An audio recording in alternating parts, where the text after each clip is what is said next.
নমস্কার বন্ধুরা, সবাই কেমন আছেন? আশা করি সবাই ভালো আছেন। তো আজকে অনেক দিন পর আরো একটা লং ভিডিও নিয়ে আসলাম। তো এটা ছেলেদের বক্স আংটি কিভাবে আমি বানাবো। তো এই ভিডিওতে আমি 3টা আংটি কমপ্লিট করা দেখাবো। পরবর্তীতে ভিডিও আরো আনবো এরকম রিলেটিভ। তো এগুলো আমি কাটিং হিসাবে কেটে নিয়েছি। এর আগের ভিডিওতে আমি হাতে কিভাবে বক্স আংটি বানাই ওটা দেখাইছিলাম। এবার আমি কাটিং কেটে নিয়েছি। তো কাটিং কেটে নিয়ে আসার পর এরকম করে দাগ দিয়ে নিতে হয়, ঘষা দিয়ে, তারপরে প্লাস দিয়ে বাঁক করে নিতে হয়। রিং স্টিলে হালকা সাইড দুটোটা বাঁক দিয়ে, তারপর সাইড টপটা কাটা ছিল ওটা ভিড়াই নিব। তো লিকুইড ছোয়াটা এখানে ইউজ করেছিলাম। তো হিটটা দেওয়ার পরে কেডিয়ামটা দিয়ে ধরে নিয়ে একই রকম ভাবে তক্তাটা ধরিয়ে নিব। এরকম করে হিট দিয়ে ধরায় নেওয়ার পরে কেডিয়াম দিয়ে ধরায় নিলাম। কেডিয়াম সরানোর পালা, কেডিয়াম সরাই নিব। দেখুন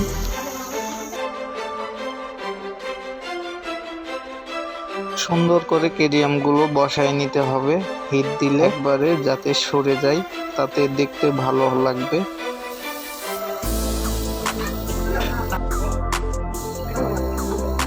তো কেডিয়াম সরায় নিলাম সুন্দরভাবে। এখন সাইডে যেগুলো বাড়তি আছে এগুলো সেটে নিতে হবে।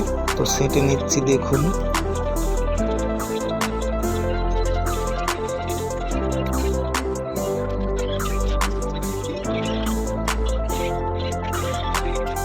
তো ছাঁটা হয়ে গেল। তো এখন ডাঁট লাগাতে হবে। তো ডাঁটটা আমি নিয়ে হাতুড়ের উপরে বাড়িয়ে দিয়ে নিচ্ছি। তো তারপরে সমানভাবে মাপ অনুযায়ী কেটে নিলাম।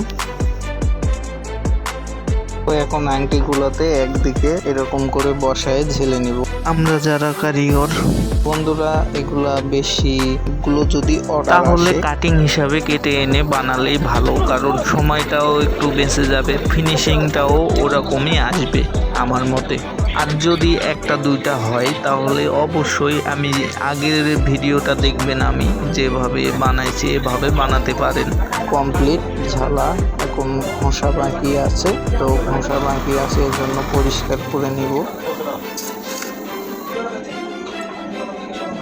তো এখন আংটিগুলো ঘষবো, তার প্রস্তুতি নিচ্ছি। তো আমার কাছে এতগুলা র্যাট ছিল, এর জন্য দেখানো।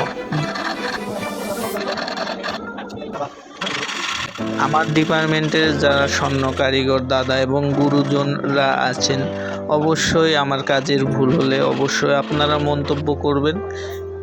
ভালো লাগলেও বলবেন, খারাপ লাগলেও বলবেন, শুধু একটা মন্তব্য করে যাবেন। কিভাবে এই আংটিগুলো বানান অবশ্যই ইনবক্সে এসেও শেয়ার করতে পারেন। তো এখন শেষ পর্যায়ে ফিনিশিং লেয়ার দিয়ে একটু ফিনিশিং করে নিচ্ছি, উঁচা নিচা যাতে না থাকে, ডোম যাতে ক্লিয়ার হয়। তারপরে এখন কমপ্লিট। এখন একটু বাড়ি দিয়ে সোজা করে নিব, পারফেক্ট যাতে থাকে মাপ, ওটাও দেখে নিলাম। পরে এখন পরিষ্কার করতেছি। তো এখন বর্তমান আংটি আমার হাতে ক্লিয়ার নেমে গেছে। এখন শিলা কারিগরের কাছে যাবে। তো এখন এটা চটকা দিয়ে নিচ্ছি, এসিটে চটকা দেওয়ার পরে এখন ড্রামে ছাড়বো। 20 মিনিট করার পরে এখন ড্রামটা বন্ধ করতে হবে। তো এখন দেখুন কালারটা চলে এসেছে চুক্কা। এখন বড় মেশিনে শিলা কারিগর ছিলবে। তো ছিলার পরে আবার শিলার পরে অনেক সুন্দরই লাগবে, দেখবেন ডিজাইনগুলো। আশা করি আপনাদেরও ভালো লাগবে। দেখুন ডিজাইনগুলো, 3টে ডিজাইন কতটা সুন্দর। তো বন্ধুরা ভিডিওটা কিরকম লাগলো অবশ্যই মন্তব্য করবেন। আমার পেজের সাথেই থাকবেন। সবাই সুস্থ থাকবেন, ভালো থাকবেন। টাটা। পরবর্তী ভিডিওতে আবার দেখা।